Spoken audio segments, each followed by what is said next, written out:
Who was the most dominant team in pro football history? The 1972 Miami Dolphins? How about the 1948 Cleveland Browns? They were both undefeated champions of their respective leagues. Or maybe Lombardi's Packers, or even the 85 Bears.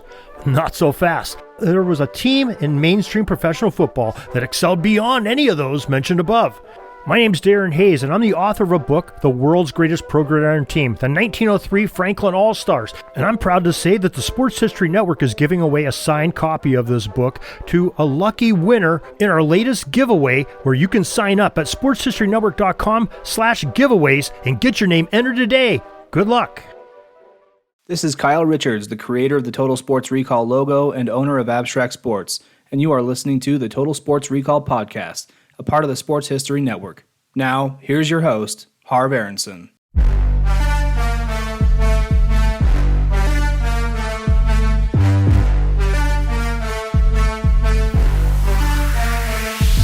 Since 1881 is Allegheny to the Pirates plundering the National League. More than 100 years later, still packing the seats. Every run we screaming out passionately. Won the first World Series on Force Field. Team spirit don't crack, got a force field. Ask the opponents, keep you on your heels. Stay tougher than steel. In every ordeal, we had the legends. Stargell, Clemente, names still ring bells in the Berg after decades. You don't want to see the Pirates on your best day. Keep the gold P on my dome more than headaches.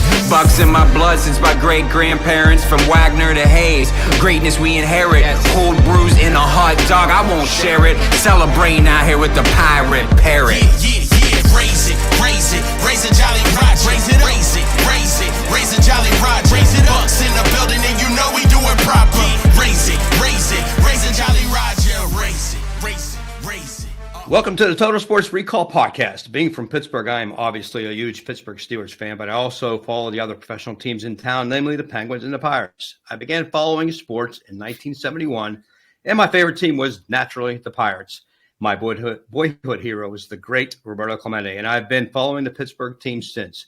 I like to focus on sports history, so it is a great honor to have as my guest on the show the Pittsburgh Pirates official team historian, Mr. Jim Trdinich. Before we bring Jimmy T, as he likes to be called, onto the show, a little background about Jim. As I graduated from Slippery Rock University of Pennsylvania in 1982, 4 years later, Jim Trdinich also graduated from the Rock. So we have something in common more than both of us growing up in Pittsburgh. Jim's first relationship with the Bucs began with an internship with the Pirates in their public media relations department in the summer of 1985, just before his final year at Slippery Rock. After graduation, he returned to the Pirates to assist the team's public relations department in miscellaneous capacities. Then came Jim's first official full-time job, and it could not have been a better experience as he was hired by Major League Baseball to be the assistant to Katie Feeney in the National League office in New York City. Feeney was with Major League Baseball for an amazing 40 years, having served under 6 different baseball commissioners. Jim was working with Feeney when she was the vice president of public relations for the National League, and when she retired, she held the position of senior vice president of club relations and scheduling. Sadly, she passed away on April 1st, 2017 at the tender age of 68. But Jimmy T was her assistant, gaining much valued experience in a baseball office. After working for Katie Feeney for 2 years, Jimmy T was hired by the Pittsburgh Pirates in the position of Assistant Director of Media Relations that came in 1989. In 1991, Jim was promoted to Director of Media Relations, becoming the youngest public relations director in Major League Baseball at just 26 years of age. For the next 32 years, Jim worked this role until he transitioned to the role of team historian in 2022. With that said, let us welcome Jim to the show. And Jimmy T, it is an honor to have you on Total Sports Recall, knowing that I have been a Pirate fan for 53 years. And you being the team's historian, while my passion is for sports history, making this a very anticipated interview. Well, thank you for having me, Harv. It's an honor to be here. But yeah, I think when I got transitioned over to team historian, it was like, oh, you've been here long enough. You might as well just be the team historian. But I take it with a lot of pride. I mean, I, like you, have been growing up in Pittsburgh area, been a Pirate fan all my life, and Penguins, Steelers, Pitt basketball, Pitt football. So it's been a passion of mine, and to land the job after my internship full time with the Pirates was a dream come true. Oh, that's awesome, and I envy you. My first question to you, Jim, is going to be: what were some of your responsibilities in the National League office?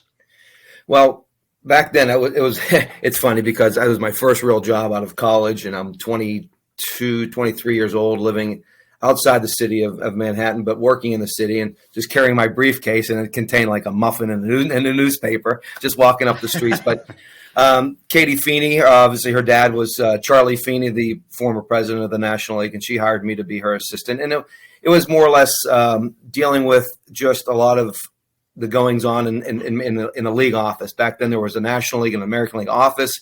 There were 9 of us. There was the president, who was Bart Giamatti at the time, and then it was Phyllis Collins, who was the president of the vice president of the league. A waiver and records girl, Ed Vargo, who was the umpire supervisor then, his assistant, Katie Feeney, and then me. So there was only about, like I said, 7 or 8 of us, and assisted Katie with a bunch of stuff. We did the Green Book, which was like the Bible for everything before the internet came around. But you had to have a Green Book, and the American League had the Red Book, and it was just rosters on all the players and statistics. And we would proofread this and put it to print and ready to go in February, March, just a bunch of different things. I mean, people would come in and out of the office. Bart Giamatti's son, Paul, at the time, before he became a big actor, Paul Giamatti would come in. I remember seeing him when he was probably in his 20s, and now he's a big-time actor, Wow. Academy. So Ted Turner would come through. It was just like, not an awe, but it was just like great being there and working in the Major League East office. And then Major League Baseball itself was one floor below us at 350 Park Avenue. So we had Major League Baseball and the National League and American League office right above it. So it was my opening salvo into my career in baseball. Oh my gosh! And you learn something new every day. I had no idea Paul Giamatti's father was Bart Giamatti. There you go. Now I've learned something new. That's very, very interesting. Well, as public relations director for the Pirates now, what was your primary role in that position? Well, when I came back, I was the assistant for a while, for a couple of years, and then became director. But it was taking at the time every road trip. So it was actually at this time of year you go to spring training. My first spring training was 1992. So I would go to spring training, kiss my wife goodbye and tell her I'll see you in October, because that was basically it. Oh my gosh! It's a long, consuming 8 months of the season, and God willing, you make the playoffs and go to the World Series. Unfortunately, we haven't done that during my career, but it was just more or less dealing with the media, dealing with the players, getting them to do interviews, national level, dealing with the beat writers of the Pirates, and issuing credentials to people. It was just all-consuming, everything you had to deal with, players, media. That was our responsibility, and also producing the media guide, which we still do. A lot of teams are now going to just online only, which I think we are doing as well. Just a few print copies in print, but it was basically everything dealing with the media and dealing with the players fell under my umbrella. Yeah. And I always say that we were fortunate. I might be a little older than you, but I think 4 years. But growing up in the 70s, that was the best time to grow up. I always tell everybody that the sports was amazing in that decade and early 80s. And growing up in Pittsburgh, we were spoiled.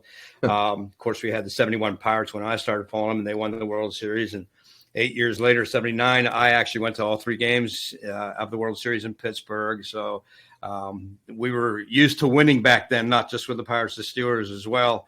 But now you're the team historian. So tell our listeners about that role you've had now for 2 years.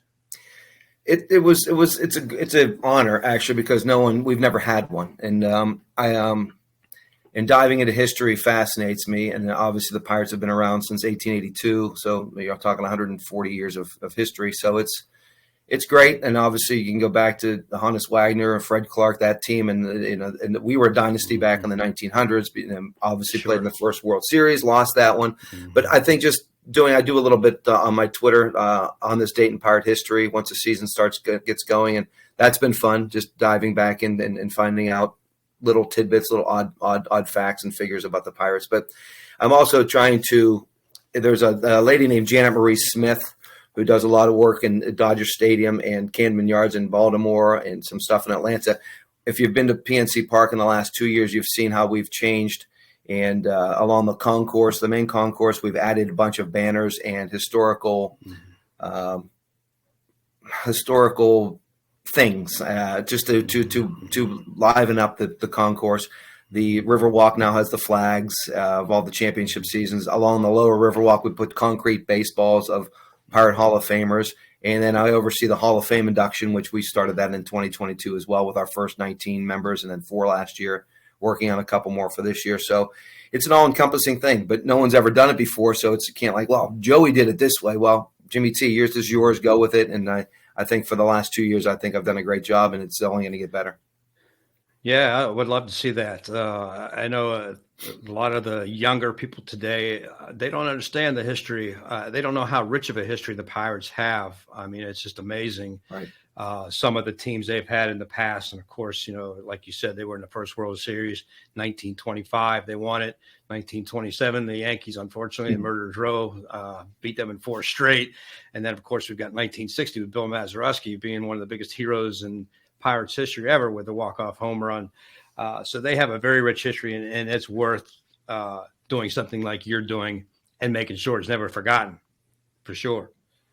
Right. It's cool too just to go back and talk to some of these guys, because Maz we've known for a while, and I actually was there at his Hall of Fame induction in 2001 when got to go to Cooperstown and hang out with him, and obviously health is and age is catching up to him, but and figuring out who's going to go in the next class.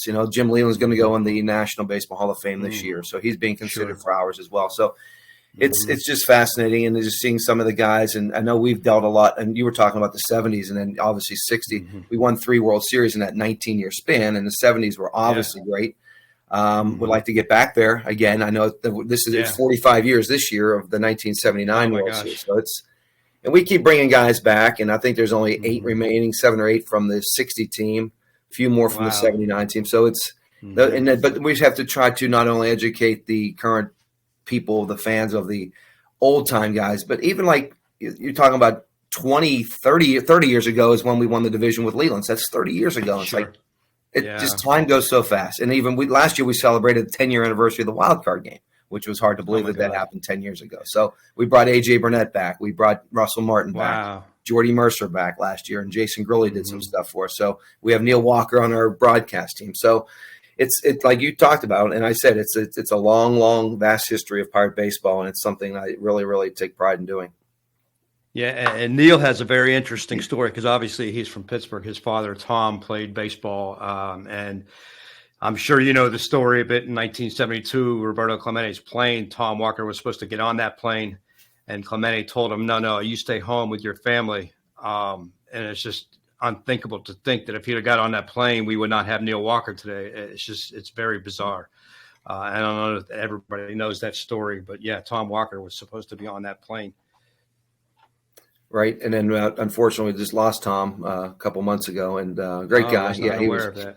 He was friends and with Roberto. Yeah. And he was supposed to be on the plane, and Roberto says, no, you spend time. It was New Year's Eve, and you spend time with your family. So he went back and spent time with his wife. And so it's crazy how one little thing, a message from a man could change someone's life forever. Absolutely. And I bet he lived with that his entire life. Right.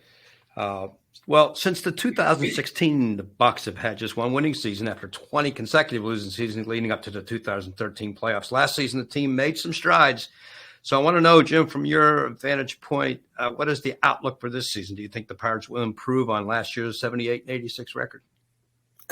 I always go into every season hopeful, and and last year, my goodness, we started out 20-8. It was like, this can't be happening, and then much as you want to ride it, it is a long 6-month season, and obviously we went 8-18 in April, in May, and came back to 500. But the outlook on this season, I mean, it's people say we need pitching, and every team does, and I know we have a few new guys with Marco Gonzalez and Martin Perez from Texas, and I'll go along with Mitch Keller. So, and we just have to put stock in those younger guys like Quinn Priester and Luis Ortiz and Ronzi Contreras, and hopefully they can work out the kinks that they had last year. They took a little bit of regress, and hopefully they're better this year. But I think we probably should be fighting for that 75, 85 win plateau. And like we look at what Arizona did last year and how they only won six more games than we did and made the playoffs. So you don't know. I mean, it's like anything can happen. Obviously, losing Cruz last year on the second week of the season was a dramatic hurt to us. So, Koch, I saw him the other night. His ankle his Achilles seems to be fine. So he should be good to go. And having Telez at first. I mean, you never know, Harv. It's a long season, so you have to stay healthy and hope you're pitching. I'll put it this way: the back half of the bullpen got a heck of a lot stronger. Getting Chapman in there and having Bednar, and a lot of people are raving about our bullpen. So if you have a lead after the 6th inning, I feel confident that we're going to hold on to those games. Well, that's good. We're going to hope for much success there. So I have a good one for you here, Jimmy T. As a team historian and as I'm a sports history buff myself, give me you give me, the 5 greatest Pirates players ever, in your opinion. Right off the bat, I got to go with Honus Wagner. Obviously one of the best shortstops, but obviously the first induction class, the Hall of Fame, and he could do no wrong. And actually 2 weeks from today, the 24th is going to be the 150th anniversary of his birth. So I know they're doing some stuff at the Carnegie Historical Society, where the Hall of Fame is, Honus Wagner Hall of Fame is. So, excuse me. But Honus would be number 1. And then you make a case for Paul Wainer, another great player of the 20s. Clemente would obviously be on that list. Absolutely. Greatest right fielder ever, defensively anyway. Yep. And then you really have to break it down. Ralph Kiner, the great home run hitter. I'm coming up with a lot of Hall of Famers, and we had a lot of Hall of Famers. Yeah, that's right. I'm trying to think of a pitcher that would qualify the top 5, but I don't know. I'd have to go back with probably the other one would probably be Archie Vaughn, because another guy from the 20s that was one of the best players ever. Yep. So those 5. Man, suddenly can't talk here. That's okay. I got you choked up on 5 greatest players ever. It's tough. They have so many great players in their history. It's hard to exclude even Willie Stargell. And they have a lot of great character players as well. We've talked about this in previous podcasts, how great a human being Willie Stargell was. And I've been fortunate to talk to a few people that actually met him in person and say he's just as great a person as you see him on camera as he is a person. And I don't know if you ever had a chance to meet him, but I told somebody a couple of podcasts ago that I've never met him personally, but just watching him, seeing him on camera, listening to him talk, for most Pittsburghers, you almost feel like you're related to the guy, like he's a grandfather or something. He just comes across camera that way. I got to know him a few times because he would come to spring training and you take it for granted. Now you mentioned that, I whiffed on Willie Stargell. Obviously, he'd be up there. Dave Parker seeing you should people I saw play would be that those 2 would be obviously up there. So maybe we'll go for the 5 I've ever seen play. But got to see Willie, got to know him, and he would come to spring training and would hang in a cart with like Mazeroski, and then John Candelario would be standing behind him. I'm like, well, I'm pinch myself because I'm talking to these guys who I grew up loving to watch play. I never really got to see Maz play, but Parker, Stargell, Candelario, Rennie Stennett, Omar Marino, all those guys would be coming. I'm like, my gosh, I watched these guys play, and it's phenomenal to see him. But Willie, like you said, was a true gentleman. Sit there and talk and tell stories. Steve Blass, another guy, would tell great stories, and just being able to rub shoulders with the players that I grew up loving and watching. It would just, and it's I never take it for granted the job I'm doing because it's like I'm living a dream. Yeah, and you're working for a great team for that kind of role too, because their history is so rich and there's so many great players. I think you would have to expand that top 5 to a top 15 because there's so many.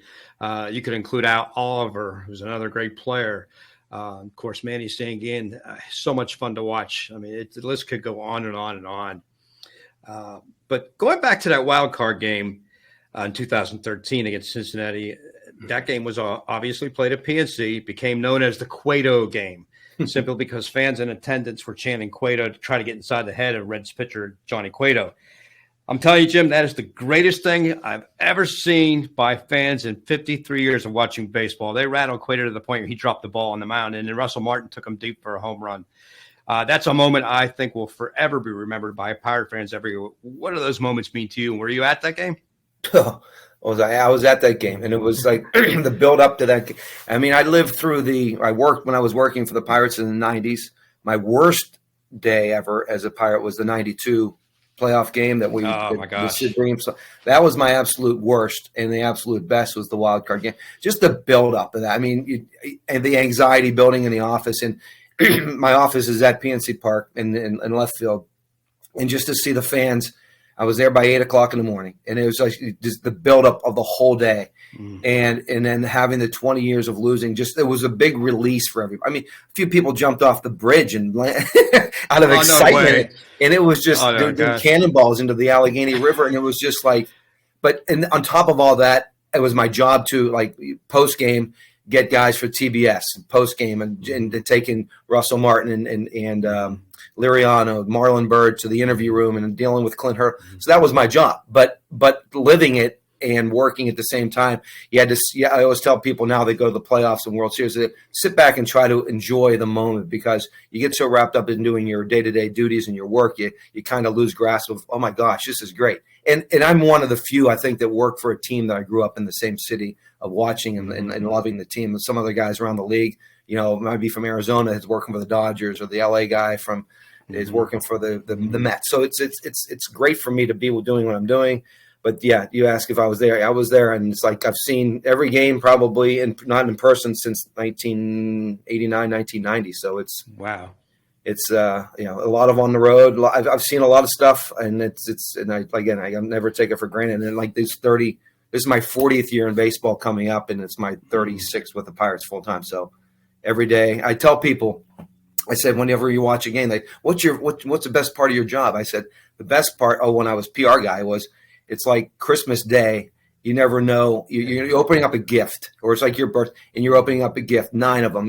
9 innings of baseball is the best, because you never know what you're going to see. You can see a no-hitter, sure, 4-homer game. You can see the blackout game. You never know. Well, I'm sure there's many Pirate fans that are going to be listening to this, me included, are very jealous. I mean, that you must be living the dream. But I got to ask you, was it as loud in the stadium as it sounded on video? It was. It was very.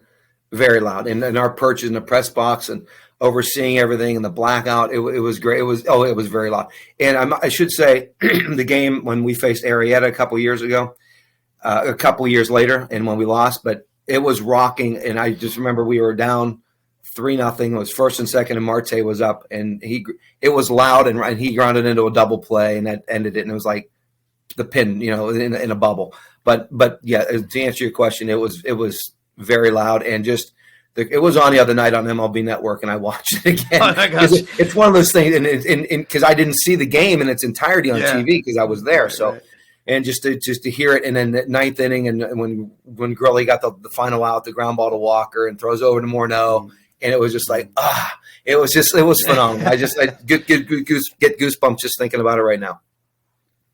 Oh, yeah, I'm telling you, I've watched it. The first time I watched the video, I was just like, this is unreal. And I watched it again, and I watched it again. And I'll tell you what, I probably watched that thing 15 times. It never gets old. Nope, just never. That one little series of moments, it could watch a million times.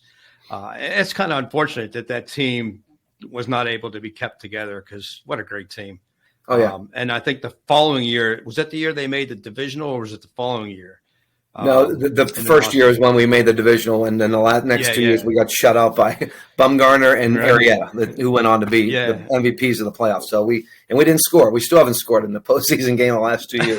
Oh my gosh! Well, 2013, I really thought they were going to get to the World Series. I thought they were that good. Yep, they were. And one complaint, well, before we get there, Sid Bream, we brought that up. I have a Sid Bream story about that moment, because I was in New York at the time, and a friend of mine was a huge Mets fan, I think, or something. But he knew I was watching that game at home. And the moment, and I swear, Jim, the moment that Bream foot touched that plate, my phone rang. And I knew exactly who it was. And I pick up the phone, and my friend's just laughing at me. And of course I cursed at him. Good friend, huh? Good friend. Yeah, right. And Sid Bream is a great guy. I mean, I know Sid, and he almost feels bad when we ask him to do stuff. But it's like, and winning, and I'm not going to dwell on that game, but if Jose Lean makes the play, the easy ground ball, we gave them 4 outs that inning, and we would have been out of it. So, but anyway, let's talk about better things. Yeah, right. Well, one complaint I hear a lot from Pirate fans often, and we'll see how you want to answer this, but they say ownership does not spend enough on the free agents. So how do you respond to that? It's one of those things. It's like each market is his own, and it's easier to spend other people's money when you don't. It's easy for us as fans or front office people to say spend. Well, it's not our money to spend. So I know we at the one point. I mean, we had one of the highest payrolls in baseball in the '90s, and things change. And I know Bob personally, but he cares. He wants to win. Who doesn't? You don't want to go into every season thinking, "Oh, we're going to see how bad we can be this year, and hopefully I earn a lot of money." But it's not that way. I mean, we just have to spend a little bit differently than the Mets, Dodgers, the big money teams can spend. So I just take it and say, "Hey, we're trying to go out," and he puts a lot of trust in his player development team to go out and get the guys that he thinks can help us win. And do you think that the salary cap will ever come to baseball? We keep salary cap, salary floor. Everybody's hope is to have that done, and it was a little sketchy there, a little bouncing around. But I think the salary cap is one of those things that should come, but hopefully it does come. Andrew Kutch, as people like to know him, McCutcheon, he left the team in 2018, much to the disappointment of Pirate fans. Then he played for the Giants, Yankees, Phillies, and Brewers before coming home. Kutch is a very special person, a great athlete. Of course, an amazing baseball player. Aside from Willie Stargell or Roberto Clemente, he might be one of the most admired baseball players in Pittsburgh. Your thoughts about Kutch? Kutch is one of the best. Obviously, he was just named Pittsburgher of the Year by Pittsburgh Magazine, and we had a little function for him in the magazine the other night. And I just told him, I said, I've known you since we drafted you in 2005 and made his debut in 2009, and he really hasn't changed. And when we found out that it was a funny story because when he came back, I was sitting on my couch and the day before we announced it, he texted me just the Pirates skull and crossbones. I'm like, what does this mean? That was all it was. And I said, are you coming back? He goes, yeah, we're probably going to announce it tomorrow. I'm like, oh my gosh, this is great news. So obviously it was great news. And he came back and another big roar, like we talked about earlier about the wild card game last year on opening day at PNC Park, when he got his standing ovation, in his first at bat. It was very loud that day. And we had another significant moment in Pirate history, just watching him take the field that day. And he was, obviously moved to tears during that whole ceremony. So, yeah, he is a great guy, and he'll probably be in our Pirates Hall of Fame once he retires. How much do you think he has left in the tank? I hope he has enough in the tank to get us through this year. He probably would want to play another one, but we'll see. I mean, he was doing great last year until he had the injury late in the season in September. So hopefully, all injuries aside, he'll have a great 2024, and we'll see what happens after that. All right, so before we close up the podcast, we're going to step away from the Pirates for a minute and talk Steelers. So this was such a whirlwind of a season. People liked Mike Tomlin. They hated Mike Tomlin. Tomlin's coming back. Then we have the quarterback situation. And I follow Twitter, and just people are talking about trading for another quarterback and Kenny Pickett being the man next year. And I feel it's a real shame because I like Mason Rudolph. I think he did a great job at the end of the season. I think he's capable of being our number one quarterback. And it's just like everybody's pushing him aside. Of course, he's a free agent, but they do seem to want him back. Real quick summary of your thoughts on the Steelers, the quarterback, Mike Tomlin. Tomlin, great guy. He has come to spring training camp for a few times. So I got to meet Mike, and real great guy, down to earth guy. Obviously hasn't had a losing season with the Steelers.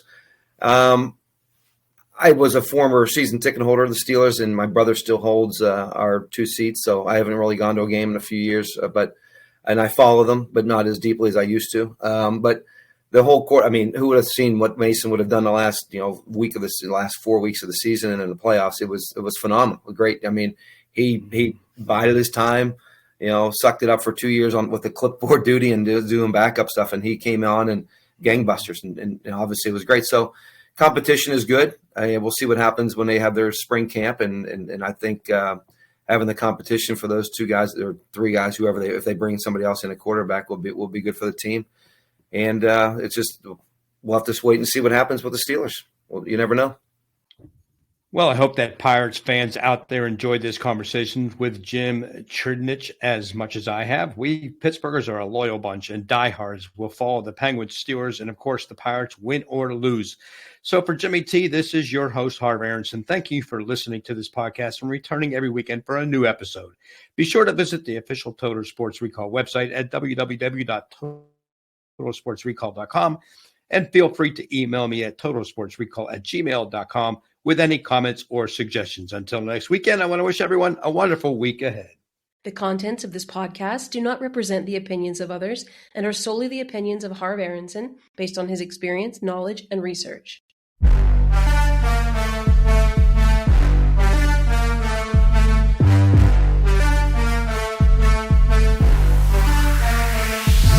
Since 1881 is Allegheny to the Pirates, plundering the National League. More than 100 years later, still packing the seats. Every run we screaming out passionately. Won the first World Series on Force Field. Team spirit on. Total Sports Recall is sponsored by Mira Artistry, where you can purchase beautiful fine art photography and abstract art. Contact Mira Artistry in regards to commissions and availability of the pieces on her site. She would like to create something special for you. For the photography and art lovers in your life, Mira Artistry has the perfect gifts for you. Visit Mira Artistry at www.miraartistry.com. That's MERAARTISTRY.com. MiraArtistry.com.